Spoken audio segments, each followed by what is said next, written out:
오늘 주시는 하나님 말씀 예레미야 34장 8절에서 11절까지 봉독해 드리겠습니다. 시드기야 왕이 예루살렘에 있는 모든 백성과 언약하고 자유를 선언한 후에 여호와께로서 말씀이 예레미야에게 임하니라. 그 언약은 곧 각기 히브리 남녀 노비를 놓아 자유케 하고 그 동족 유다인으로 종을 삼지 못하게 한 것이라. 이 언약에 참가한 방백들과 모든 백성이 각기 노비를 자유케 하고 다시는 종을 삼지 말라 함을 듣고 순복하여 놓았더니 후에 그들의 뜻이 변하여 자유케 하였던 노비를 끌어다가 다시 복종시켜 노비를 삼았더라. 아멘. 한 주간 동안도 모두 평안하고 건강하셨습니까? 우리가 다 교회 생활을 하고 있는데 교회에서 가장 많이 사용하는 언어는 아멘일 것입니다. 아멘. 많이 쓰지요. 그죠? 그리고 이 아멘이라고 하는 것은 세상에서는 절대 사용하지 않고 오직 교회에서만 설교를 들을 때나 기도를 할 때 쓰는 교회 용어입니다. 대부분의 교회들은 또 신앙생활 하시는 분들은 아멘을 잘하고 많이 하지요. 또 부흥 강사들이 그 교회에 초빙받아서 부흥회를 할 때 반드시 이 순종 훈련, 또 아멘 훈련 이런 것들을 잘 시키다 보니까 기계적으로 아멘을 많이 하는데 물론 좋습니다.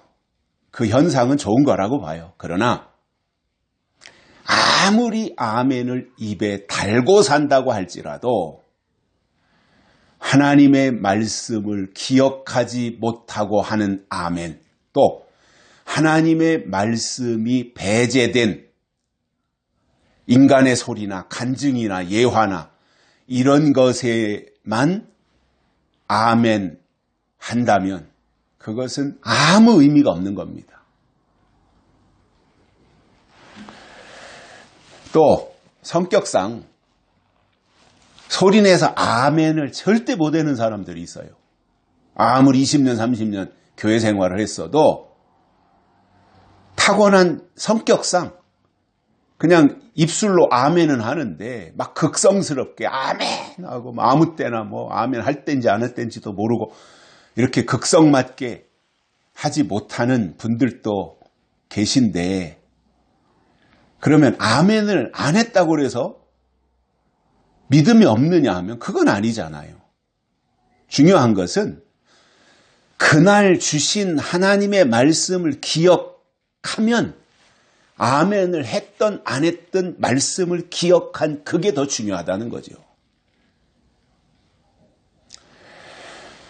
왜냐하면 우리 기독교는 말씀의 종교이고 하나님은 말씀이시며 또 말씀하시는 하나님이시기 때문에 말씀이 중요하고 바울이 강조한 것처럼 믿음은 들음에서 나고 들어야 할 것은 하나님이 때를 따라주시는 예언의 말씀이기 때문에 그렇습니다.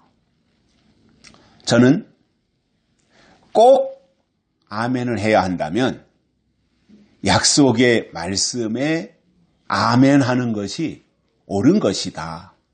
왜냐하면 그 말씀이 성경에서 나온 것이고 그 말씀이 하나님이 주신 예언이고 약속일 때 그게 옳습니다. 그게 맞습니다. 저도 거기에 동의합니다. 라고 하는 의미로 아멘 하는 것이지 다른 것에 아멘이 무슨 필요가 있어요. 물론 설교하는 분의 사기를 끌어올리기 위해서 추임새 형태로 아멘 할 수 있어요. 그러나 내 마음속에는 더 중요한 것이 무엇이냐? 하나님의 약속이고 예언의 말씀이다 라고 하는 것을 가지고 있어야 된다는 말입니다. 오늘 말씀에 보면 바벨론의 위협 속에서 시드기야 왕과 유다 백성들이 잠시나마 회개하고 동족들을 종으로 삼지 않겠다고 약속한 것까지는 좋았어요. 또 본인들이 어떤 어려움에 처했든지 본인들이 뭐 어떤 위기에 처해 있든지 그 상황에서 도저히 이겨낼 방법이 없으니까 하나님께 의지하고 하나님의 도움을 청하기 위하여 앞에서 출애굽기나 신명기에서 했던 그 말씀들을 가져다가 종으로 삼지 않겠다.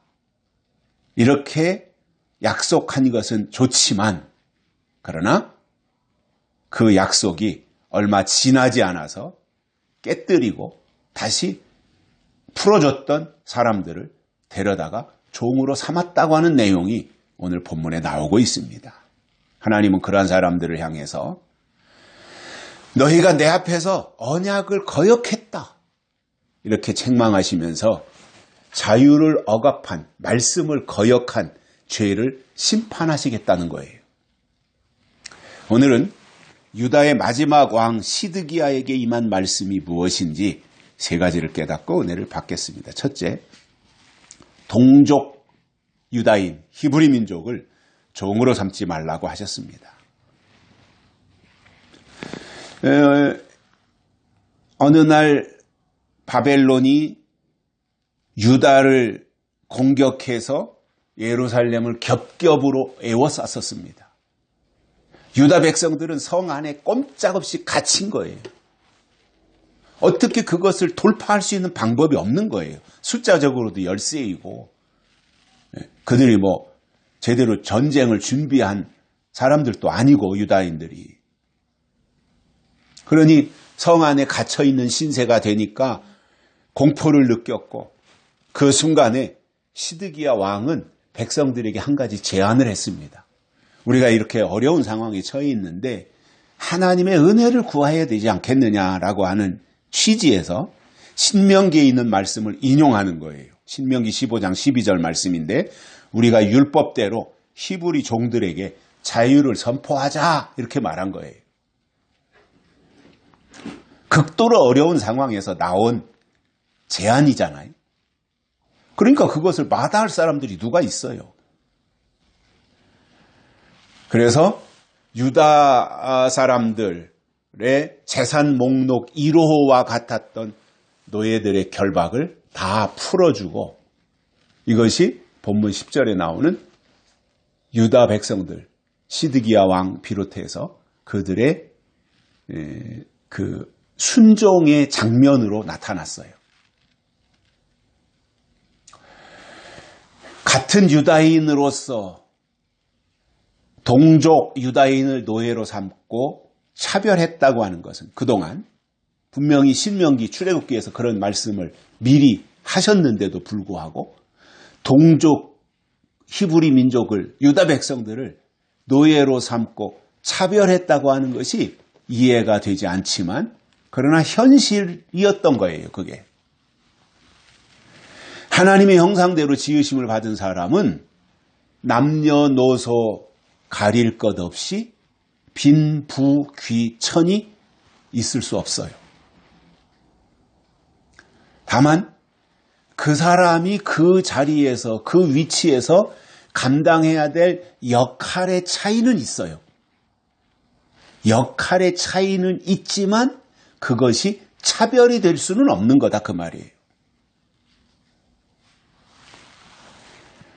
그러나 우리가 세계사를 보고 우리나라 역사, 조선시대의 역사 이런 것들을 보더라도 다 신분에 따른 빈부귀천이 있었고 노예제도가 다 있었잖아요.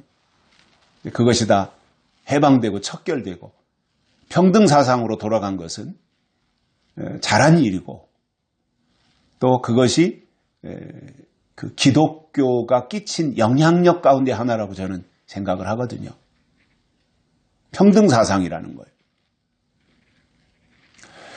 자, 그러면 에레미야 선지자 때도 보면 하나님이 유다인들을 향해서 같은 유다인들을 종으로 삼지 말라고 말씀하셨고 처음에는 그렇게 하겠다고 대답을 한 거예요. 약속을 한 거예요. 그러나 나중에 가서는 하나님의 말씀을 유다 백성들이 걷어차버리는 거예요.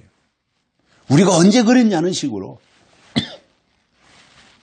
그리고는 돈도 없고 힘도 없는 그 돌려보냈던 종들을 다시 데려다가 종으로 삼았다고 하는 것이 오늘 본문에 나오는 내용입니다. 이게 잘못됐다는 거죠. 원래 신명기에서 말씀하고 있는 율법적으로도 잘못됐고 또 에레미야 선지자를 통해서 시드기야 왕의 마음에 감동이 돼서 하나님과의 언약 속에 돌려보냈으면 그대로 유지해야 되는데 되돌려가지고 붙잡아다가 종으로 삼았다고 하는 것은 잘못됐다는 겁니다. 그러니 하나님의 말씀에 대한 내용보다는 그때그때 상황에 따라서 자기들 편리한 대로 했던 것이 유다 사람들이었던 거예요. 지금도 비슷한 상황 아닐까요? 성경이 말씀하고 있는 본질보다는 내 상황에 따라서 적용하거나 움직이는 상황윤리가 더 앞서지 않습니까? 하나님의 말씀의 권위보다는 내 상황을 더 중요하게 생각하는 것이 지금 시대에 살아가고 있는 기독교 신앙인들의 형편과 모습이 아닐까 저는 그렇게 바라보고 있어요.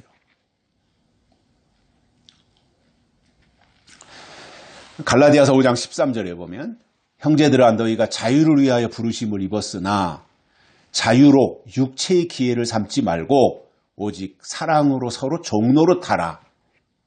이렇게 사도 바울이 말씀을 했습니다. 무슨 말이냐면 하나님은 자유라는 거예요. 스스로 있는 자, 자유잖아요. 하나님은. 그리고 그 하나님이 우리에게 주신 것도 자유라는 거예요. 자유이신 하나님이 하나님의 사람으로 부르심을 받은 자들에게 주신 것도 자유이기 때문에 부르심을 받은 사람들은 이 땅에 살면서 자유인으로 사는 것이 마땅하다 그 말입니다. 그러나 이 말이 내 마음대로 해도 된다는 의미는 아니라는 겁니다. 자유의 반대말은 방종이죠. 방종. 그래서 하나님이 주신 자유는 마음대로 행동하는 자유, 내 마음대로 행동하는 방종이 아니라 죄와 사망의 권세에서 벗어나 하나님의 뜻 안에서 살아갈 수 있는 진정한 의미의 자유라는 거예요.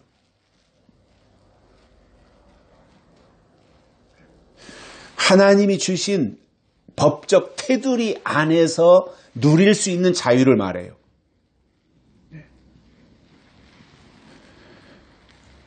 그래서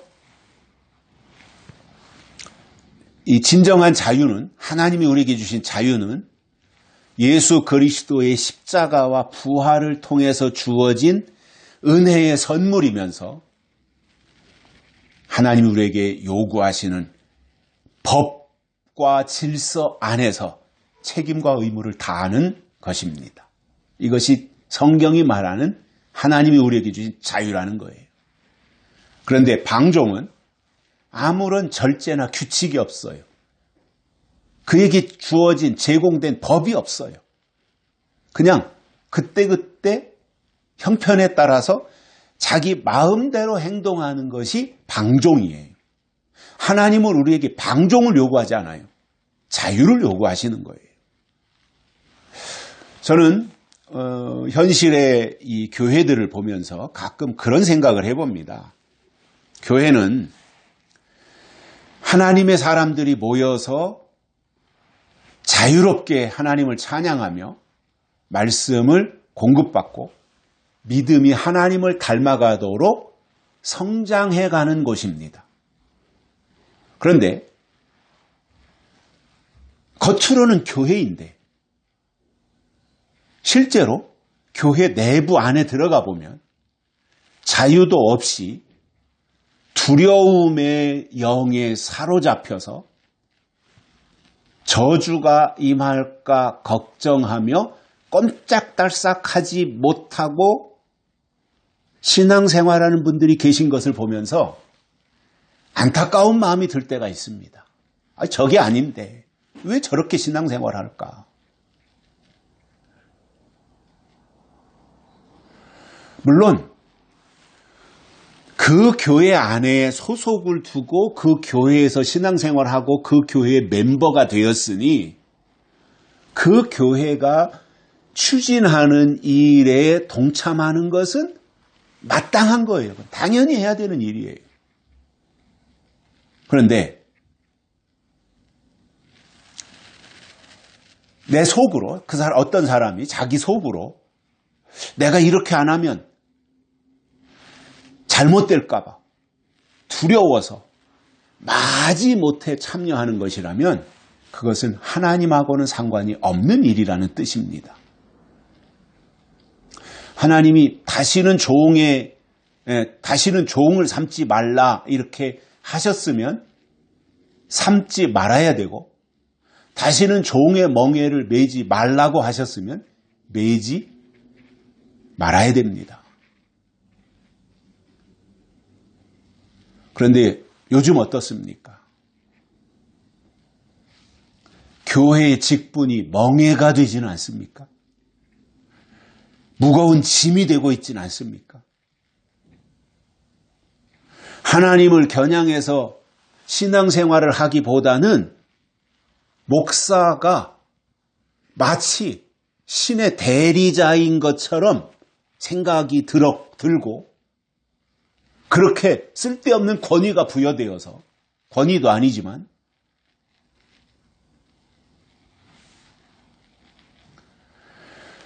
그렇게 가다 보면 거기에 얽매이게 되는 거예요. 자유함이라는 게 있을 수 없어요. 우리가 하나님의 부르심으로 신앙생활을 시작하는 순간 하나님이신 영적 자유함이 우리 속에 있어야 되는 거예요. 자유함이 있어야 성장할 수 있는 거거든요.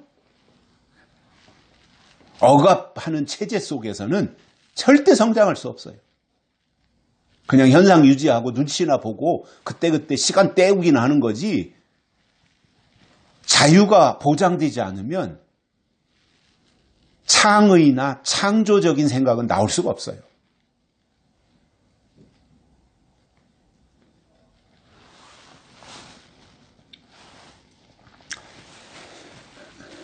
교회에서 강조하는, 성경이 강조하는 순종은 하나님께 대한 순종이고요. 하나님이 때를 따라 우리에게 내려주시는 말씀에 대한 순종이지 어떤 특정인 사람에게 순종하라는 의미가 아니라는 말입니다. 다만 내가 소속한 교회가 추진하는 일이기 때문에 되도록이면 협력하는 것이고 형편이 되면 거기에 동참하는 것이고 내가 도저히 형편이 안 되면 잘 될 수 있도록 협조하고 기도하고 그러는 것이지 터무니없는 일에까지 억지로 복종하라고 하는 의미는 절대로 아니라는 말입니다. 요한계시록에도 보면 사람을 종으로 삼는 행위에 대해서 직접적으로 그러한 표현을 하지는 않았지만 바벨론의 멸망과 관련해서 나타나는 내용들은 있습니다. 요한계시록은 하나님의 형상대로 지음받은 사람을 상품화해서 팔고 사는 행위를 심판하시겠다 그랬어요. 계시록 18장 13절에 보면 계피와 향료와 향과 향유와 유황과 포도주와 감람류와 고운 밀가루와 밀이요, 소와 양과 말과 수레와 종들과 사람의 영혼들이라, 이렇게 설명하고 있어요. 매매하는 것에 대해서요. 그러니 과거에는 사람을 종으로 삼아서 종을 팔고 사고 했어요. 거래를 했어요. 물건처럼. 하나님이 원하시는 게 아님에도 불구하고 실질적으로 그러한 일이 있었어요. 그런데 계시록에 보니까 바벨론은 사람의 영혼들까지 매매를 하더라는 거예요.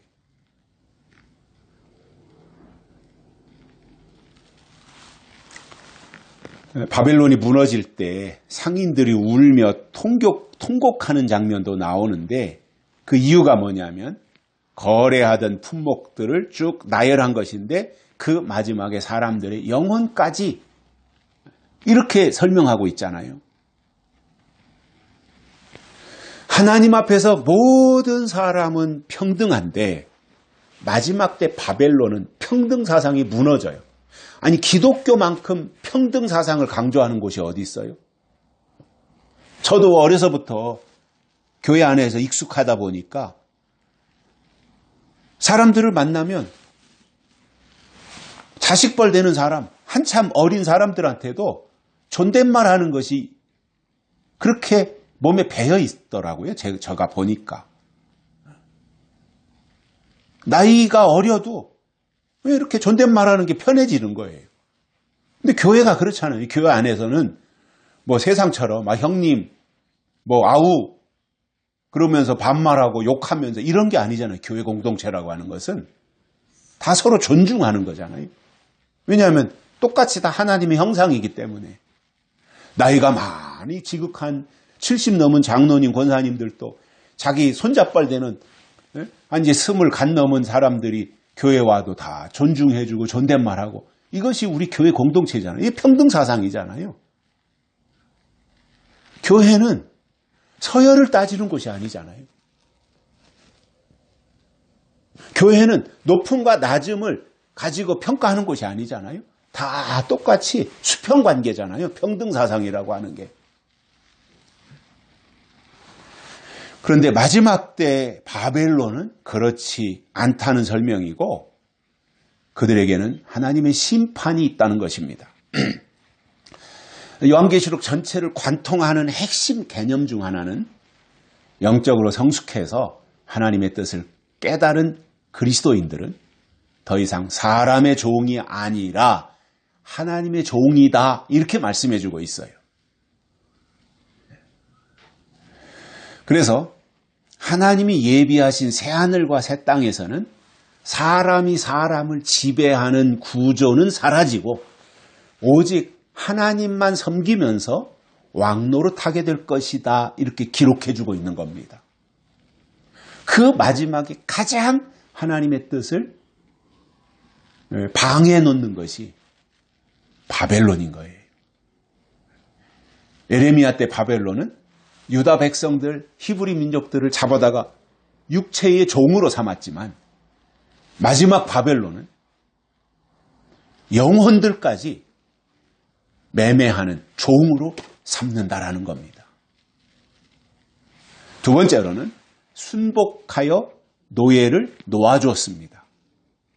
순복했어요. 노예를 놓아주라고 하는 그 말씀에 순복했어요. 아주 잘한 일이죠. 이 장면까지만 보면. 그래서 노예들을 다 놓아준 거예요. 해방시켜준 거예요. 그리고 그 자체가 하나님의 말씀에 순종한 것이고, 이것은 기본 중에 기본이면서 첫 번째 가치에 해당되는 거예요. 말씀에 순종한다고 하는 것이. 특히 에레미야 때 유다 백성들에게 주신 말씀이 있었던 것처럼 노예들을 놔줘라. 그것처럼 지금도 이 시대에 주시는 하나님의 말씀이 있다는 것을 알아야 돼요. 하나님은 그 시대마다 주시는 하나님의 말씀, 명령이 있어요. 예수님도 그 부분에 대해서 충성되고 지혜 있는 종이 되어 주인에게 그 집사람을 맡아 때를 따라 양식을 나눠줄 자가 누구뇨? 이렇게 말씀했어요. 그 집사람들을 맡아서 때를 따라 양식을 나누어줄 자가 누구냐? 이거예요. 그러니까 이 말 자체가 뭐예요? 하나님이 정한 때가 있다는 말이고 그때에 나눠줄 양식이 있다는 말이며 그 양식을 나눠줄 종이 있다는 말이에요.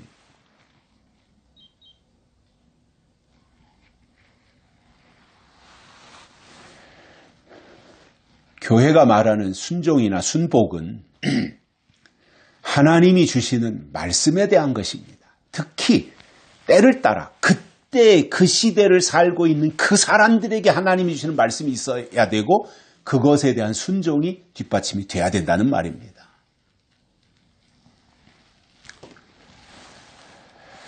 제가 자주 말씀을 드리지만 지금 이 시대에 하나님을 믿는 사람들에게 하나님이 성경을 통해서 주시는 말씀은 요한계시록이 근거가 돼야 제대로 들을 수 있고 그 말씀에 순종할 수도 있는 거예요.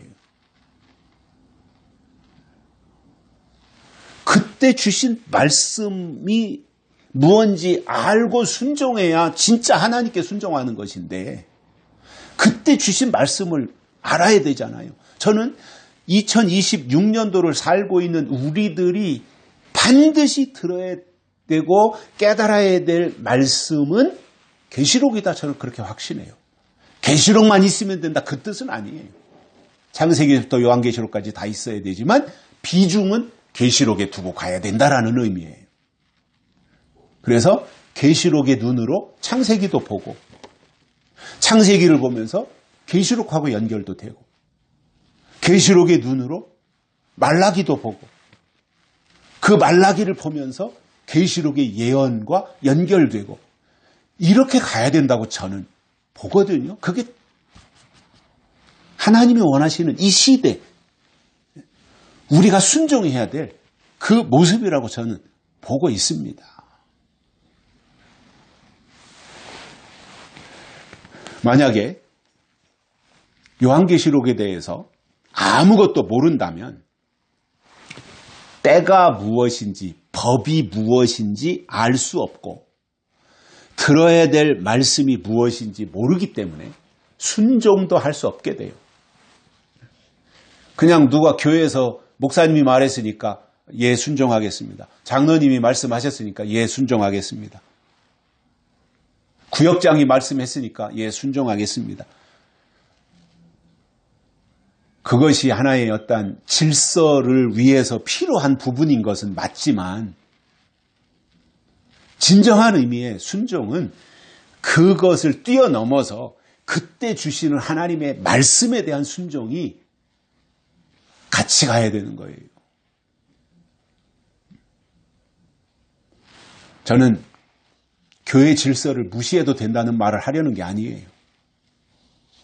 다 제껴놓고 요한계시록만 있으면 된다. 이 말 하는 것도 아니에요. 내가 교회 안에 몸담고 있고 교회의 지체로서 그 교회가 하는 일에 내가 최선을 다해서 협력하고 헌신하고 기도하고 헌금하고 해야 되는 건 맞아요. 그러나 그렇게 했다고 해서 끝 다 한 거 아니라는 거예요. 그 위에 더 중요한 게 남아있다 그 말입니다. 그게 뭐냐? 계시록에서 설명하고 있는 것이다 그 뜻이에요. 그 단계까지 가자는 거예요. 그게 뭐가 잘못된 거예요? 그 다음 단계가 있으니까 업그레이드해서 신앙이 그 다음 단계로 가자는 거잖아요. 기독교의 역사성을 부정하려는 것도 아니고 성경의 내용 66권 중에 65권은 필요 없다고 다 부정하자는 것도 아니고 교회 질서를 무시하자는 것도 아니고 다 그동안 제대로 왔으니 십자가 정신을 이어서 부활 사상을 가지고 재림으로 연결지어서 기독교 신앙을 떠받치는 세 개의 기둥이 있지 않습니까? 십자가, 부활, 재림. 이 세 개의 기둥을 우리가 잘 지키는 것이지, 아니, 십자가는 있고 부활은 있는데 재림이 없다면 무슨 의미가 있습니까? 반대로 재림만 붙잡으면 부활이나 십자가는 외면하고 박살나도 된다. 그것도 아닌 거고요. 계시록을 보면서 왜 사람들이 이단으로 가는지 아십니까? 계시록에서 신비한 것을 깨닫고 보니까 야, 이게 진짜 백이네. 이것만 있으면 되네. 그래가지고 어떤 역사성이라든가 뭐 십자가라든가 부활이라든가 이런 거 다 무시하고 계시록만 있으면 된다. 입만 맞으면 된다. 14만 4천만 되면 된다. 아무개가 계시를 받은 사람이니 아무개만 쫓아가면 된다. 이렇게 되니까 그게 문제가 되는 거거든요. 그런 것은 다 배제하고 성경의 내용에 충실하면서 기독교의 어떤 역사성 그대로 이어서 초림과 십자가와 부활과 이런 모든 과정 속에서 성숙해져서 그 다음 단계 예수 그리스도의 재림을 사모함으로 기다리는 그 단계까지 가자고 하는 것이 우리의 주장이고 우리의 신앙의 핵심인 거예요.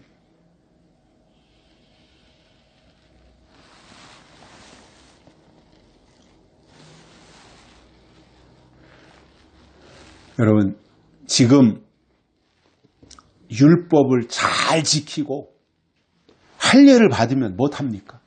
지금 2026년을 살고 있는데 예수님 오신 지도 2000년이 지나고 예수님 오셔서 율법을 완성하고 율법을 폐하셨는데 그런 지도 2000년이 지났는데 지금 율법을 잘 지키고 할례를 받으면 뭐해요? 그게 중요한 게 아니잖아요. 지금 2026년도를 살고 있는 신앙생활하고 있는 사람들이 율법에 얽매여서 율법을 지키고 할례를 받는다고 한다면 하나님은 그것을 인정하지 않아요. 하나님이 인정하지 않는 것을 왜 거기다가 목숨 걸어요? 믿음은 법이고 그때 주신 하나님의 말씀이 무엇인지 알고 지킬 때 하나님이 그것을 인정하시는 거예요. 내가 너희를 도무지 알지 못하노라.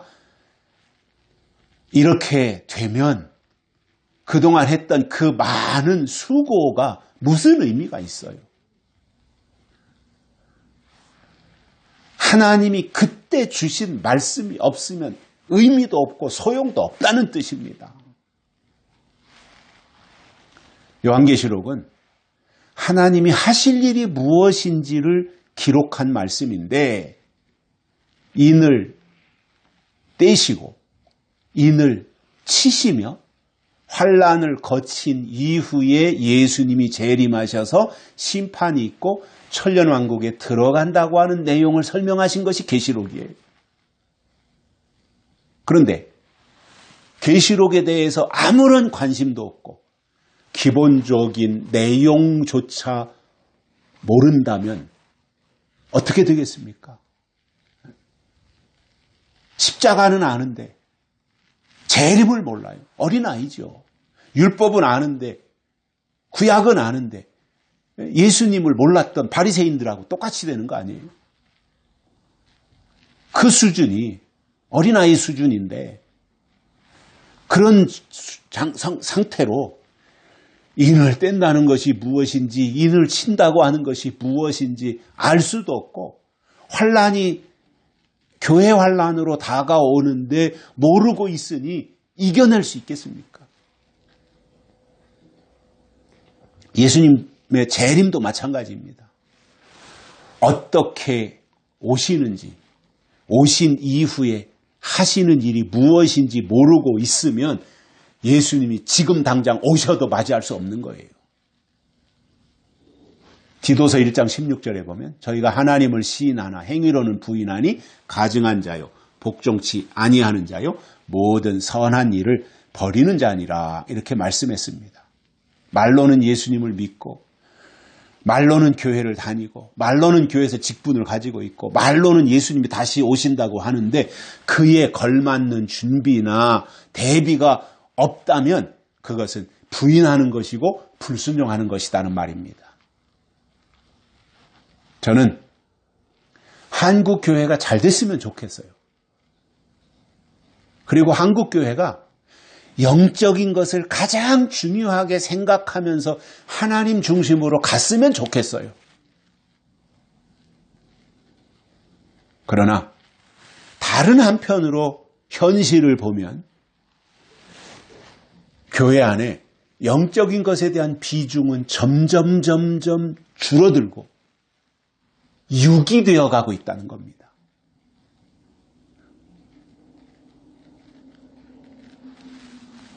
그래서 요즘은 30년, 40년 그 교회에 몸담고 있던 사람들도 교회를 등지고 떠나는 사람들이 의외로 많다고 하잖아요. 기독교 인구가 한때는 1000만 명, 1200만 명 이렇게 얘기했는데 이제 뭐 700만 명 이렇게 뚝 떨어졌다 그러잖아요. 예수님은 좋은데 교회는 싫다고 한다잖아요. 그러다 보니 가나안 교인이 많아진다 그러잖아요. 가나안 교인. 뭐예요? 안 나가. 교회 안 나가. 그게 가나안 교인. 거꾸로 말해가지고. 저는 그 책임은 교회에 있다고 봅니다. 물론 시대가 바뀌었기 때문에 그런데 교회를 찾아가는 사람들의 목적이 영적인 것에 있지 않겠어요? 그런데 그냥 뭐 친목단체가 되고 그냥 세상 얘기나 하고 한다면 굳이 교회 가서 그것을 설교라고 하나님의 말씀이라고 들어야 할 이유가 없어지잖아요. 정말 영적인 것을 붙잡고 씨름하고 영적인 것 때문에 매달려야 되는 것이 교회가 저는 끝까지 지켜야 될 가치라고 생각을 하거든요. 그거를 놓는 순간 교회가 차이가 뭐가 있는 거예요. 창세기 6장 3절에 보면 여호와께서 가라사대 나의 신이 영원히 사람과 함께 하지 아니하리니 이는 그들이 육체가 됨이라. 그러나 그들의 날은 120년이 되리라. 이렇게 말씀하셨어요. 하나님의 신이 그들과 영원히 함께하지 않겠다. 이제부터는. 왜냐? 그들이 육체가 됐기 때문이다. 이거. 영적인 것에 비중을 둬야 되는데 육적인 것, 세상적인 것에 비중을 두는 거예요.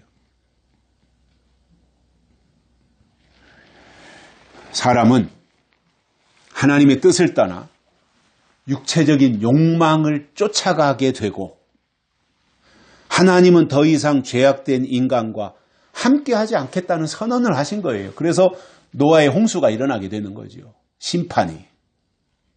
하나님의 영이 없는데 하나님의 신이 없는데 그들이 육체가 되었는데 하나님이 그들을 그대로 둘 이유가 없지요. 심판하신 거죠. 하나님의 사람들은 어느 시대를 막론하고 성령을 따라 살 것인가 아니면 육체의 욕망을 따라 살 것인가를 선택해야 됩니다.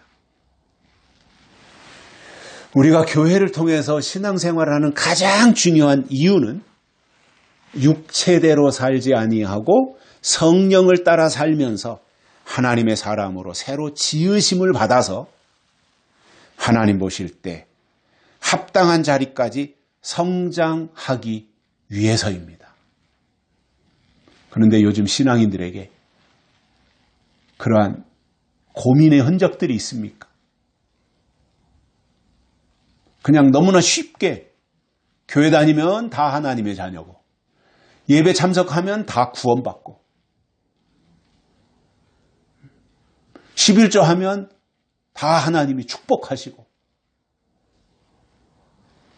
그렇게 생각하고 있지 영적인 것을 위해 깊이 생각하는 사람들이 얼마나 돼요? 한번 우리가 냉철하게 생각을 해보자고요.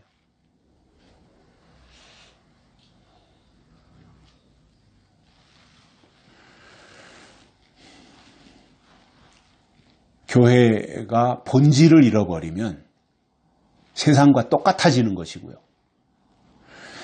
세상 사람들이 추구하는 것을 교회도 똑같이 추구한다면 세상과 교회의 차이는 없어지는 거죠. 그냥 똑같아지는 거, 섞여버리는 거잖아요. 교회가 세상과 섞이는 순간 교회는 세상이 되는 거예요. 거룩한 것과 속된 것이 섞이면 속된 거예요. 그래서 거룩은 섞이지 않는 거예요. 영적인 것은 섞이지 않고 끝까지 지키고 사수하는 거예요. 타협하지 않고. 그래서 진리는 끝까지 사수하는 거지 타협하는 게 아닙니다.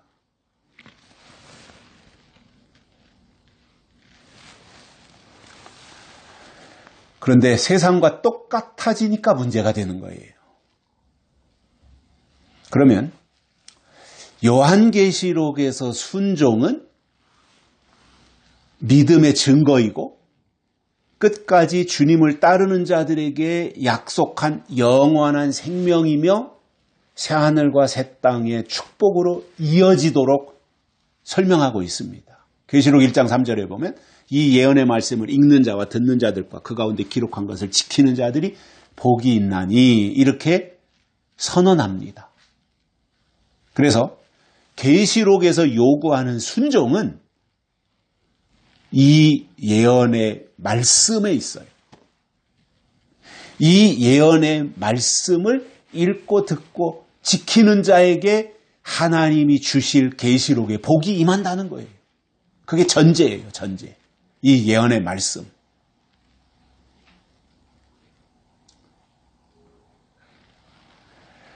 그리고 그 말씀에 대한 순종이 하나님이 원하시는 순종이라는 것입니다. 세 번째로는 노비를 끌어다가 다시 노예를 삼았다. 이렇게 하나님이 시드기야 왕을 지적하고 책망한 겁니다. 결국은 하나님의 말씀에 대해서 불순종한 게 되는 거지요. 사무엘 선지자는 사울 왕에게 아말렉을 모두 진멸하라고 명령했었습니다. 그러나 나중에 사무엘 선지자가 전쟁을 끝마치고 돌아온 사울 왕을 만나기 위하여 왕궁에 들어가 봤더니 사울이 아각 왕을 살려두었고 살찌고 튼실한 짐승들을 그대로 다 남겨두고 있었던 거예요. 그로 인해서 사울은 하나님의 명령을 온전히 따르지 않은 죄로 책망을 받았고 후에 왕위가 폐위되는 계기가 되었던 거예요. 이 불순종이. 그리고 우리가 너무나도 잘 알고 있는 그 유명한 순종이 제사보다 낫고 내 말 듣는 것이 수양이 기름보다 낫다고 한 이 말씀은 불순종한 사울을 책망한 말입니다. 사울은 왕의 자리에서 하나님이 사무엘 선지자를 통해서 주신 그 말씀에 대해서 순종하기는 했어요. 부분적으로. 그런데 자기 생각이 거기에 들어간 거예요. 하나님의 말씀에 자기 생각이 들어간 거예요. 우리가 꼭 기억해야 될 것은 말씀에 대한 순종은 100% 해야지 99%만 순종한 것은 불순종한 겁니다. 사울이 그 케이스에 걸린 거예요. 죽이긴 죽였어요. 가서. 사람도 죽이고 동물들도 죽이고 진멸하라 그랬었는데 일부는 살려가지고 왔잖아요. 그게 불순종이었던 거예요. 흔히 교회를 하나님의 집이라고 하는데 그렇다면 다른 어떤 것보다 교회 안에는 하나님의 뜻이 있어야 됩니다. 그리고 그것에 대한 순종이 뒷받침이 돼야 됩니다. 2026년도를 살고 있는 시점에서 순종은 하나님이 계시록을 통해서 주시는 약속의 말씀에 대한 순종이 첫 번째예요. 그런데 대부분이 보면 계시록은 거들떠보지도 않아요. 관심도 없어요. 들으려고도 안 해요.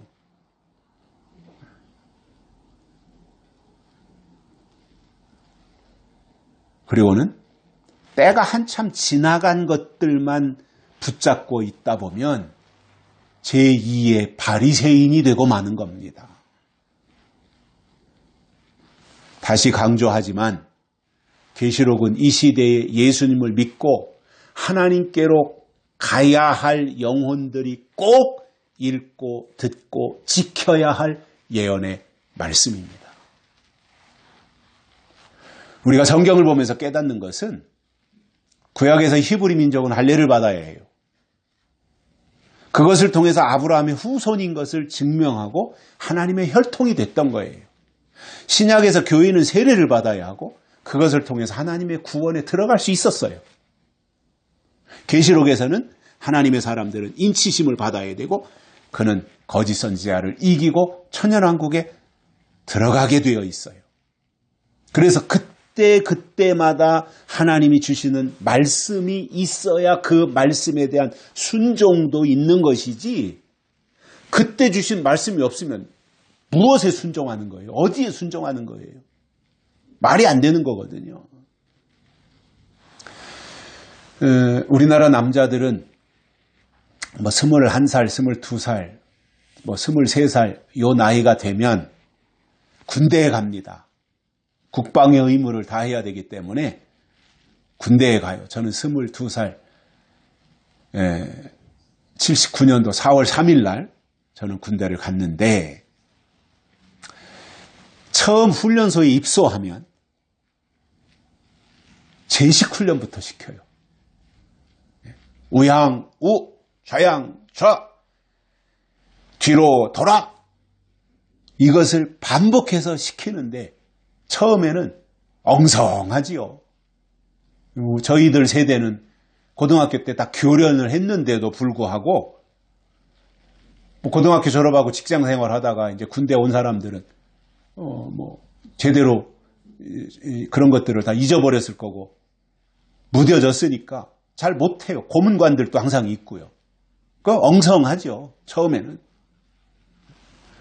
그리고 좌양좌 우양우 뒤로 돌아 이거 한 후에 그 다음으로는 앞으로 가 뒤로 돌아 가 뭐 이런 것을 또 계속 하는데 그것도 잘 하지 못하는 훈련병들이 있고 엉망입니다. 처음에는. 그런데 한번 틀리면 그래서 기합받고 얼차려하고 오리걸음하고 뭐 이러면서 이제 그 정신교육을 시키고 그렇게 며칠 지나면 우양우 좌양좌 뒤로 돌아 앞으로 가 또는 뒤로 돌아가 이런 거 시켜도 정말 오와 열을 딱딱 맞춰서 잘하게 이제 그 훈련이 되는 거죠. 근데 저도 그때 그런 생각을 했는데 뭐 군대 가면 저는 총 쏘고 나라 지키고 이런 것만 하는 줄 알았지 뭐 제식 훈련하고 각계 전투하고 뭐 이런 거 하는 것은 생각지도 않았거든요. 근데 처음에 훈련소에서는 맨날 제식 훈련해야 되고 각계 전투해야 되고 얼마나 성가신 일이에요 그게. 그래서 속으로는 그랬어. 아이 군인이면 총만 잘 쏘면 되지 무슨 제식 훈련을 시키냐. 과거에 교련 시간에 다 한 건데 이렇게 생각했거든요. 그런데 그거 지나놓고 보니까 이유가 있었더라고요. 그 이유가 뭐냐면 제식 훈련을 통해서 복종 훈련을 시키는 거예요. 군인은 절대 복종이잖아요. 상관의 말에 절대 복종하는 거잖아요. 그러니까 그런데 한 번에 복종이 돼요? 한 번에 복종 안 돼요. 그러니까 제식훈련을 통해서 복종 훈련을 시키고 그렇게 해서 복종이 길들여지면 나중에 전쟁이 났을 때 싸움터에 가서도 돌격 앞으로 하면 그 명령을 듣고 복종해서 내가 거기에 뛰어나가면 적군의 총에 맞아 죽을 줄 알면서도 명령에 길들여졌기 때문에 앞으로 뛰쳐나가는 거예요. 하나님도 하나님의 사람들에게 말씀을 명령으로 주시고 그것을 지키라고 하시니 결국 말씀에 대한 순종 또는 복종이 돼야 되는 거예요. 구약에서 할례를 받으라고 했으면 할례 받는 것이 순종이고 신약에서 세례를 받으라고 했으면 세례를 받는 것이 순종이며 계시록에서 하나님의 인치심을 받으라고 했으면 인치심을 받는 것이 순종하는 거예요. 예수님 초림하셨을 때 바리새인들이 망한 이유 중 하나는 예수를 믿고 세례를 받으라고 했지만 그들은 할례면 됐지 우리가 할례 받는데 무슨 세례냐라고 하면서 그 명령을 듣지 않고 불순종한 겁니다. 똑같은 이치로 지금도 하나님이 계시록을 근거로 해서 하나님의 인치심을 받으라고 하셨으면 인치심을 받는 신앙으로 가면 돼요. 인이 뭐냐? 인 맞는다는 게 뭐냐? 인을 어떻게 맞느냐? 인 맞으면 어떻게 되느냐? 그리고 인 맞은 자의 삶이 어떻게 나타나야 되느냐? 이러한 부분들에 대해서 알고 가야 되는데 아이고 교회에 나왔고 세례를 받았으면 됐지 무슨 인치심을 받느냐라고 하는 것은 결국은 불순종하는 겁니다. 믿음의 또 다른 말은 순종이고 하나님을 잘 믿는 것은 하나님이 그때 주시는 말씀에 순종하는 것인데 에레미야 선지자는 유다 백성들을 향해서 불순종한 것을 책망한 겁니다. 흔히 교회에서 충성하고 교회 일에 무조건 헌신하며 아멘도 잘하면 믿음이 좋다 이렇게 평가합니다. 그러나 그것은 사람이 볼 때 그런 것이고요.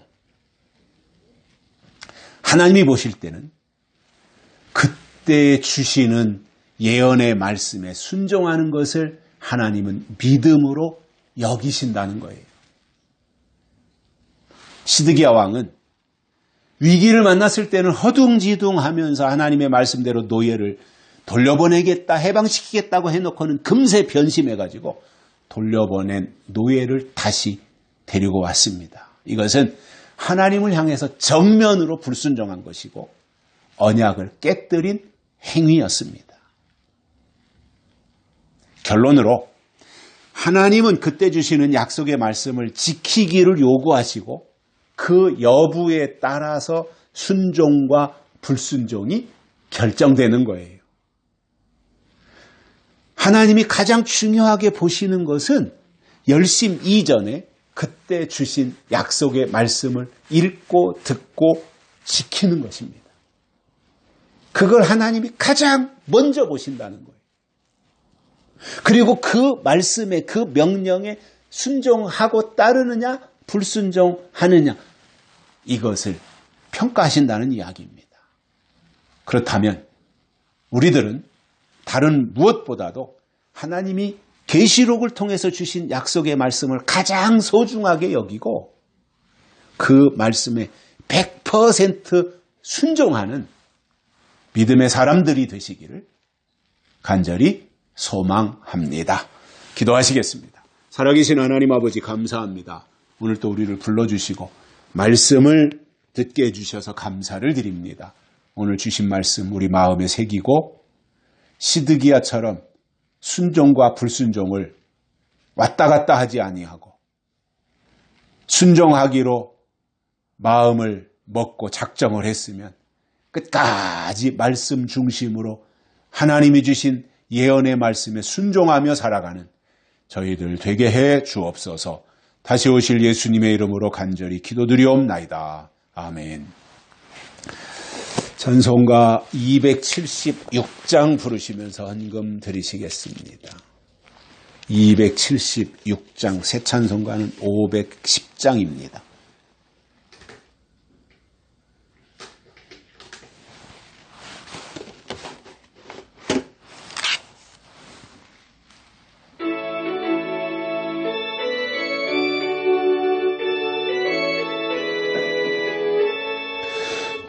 하나님의 진리 등대 길이 빛나니 우리들도 등대되어 주의 사랑 비추세.